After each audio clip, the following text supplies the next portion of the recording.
babalik kami sa sa vet ng ko pusa ko. Pupunta kami diyan para sa second vaccine niya, and then after 1 week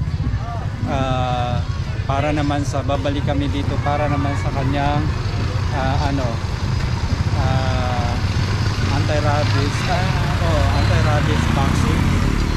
Hindi lang ako masyado sure, pero mamaya itatanong ko kay sa doc kasi second na namin to, second vaccine na niya. Dito pa rin kami pumunta dahil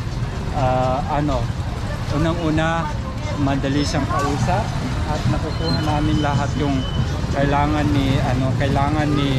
ng pusa ko dito. At it's different from the mismong clinic ng vet kasi dito nakakamura ako at simple lang, hindi siya ganun kaarte.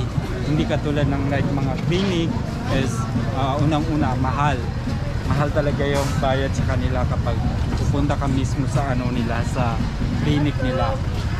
So ayun lang, papasok na ako. Bye, thank you.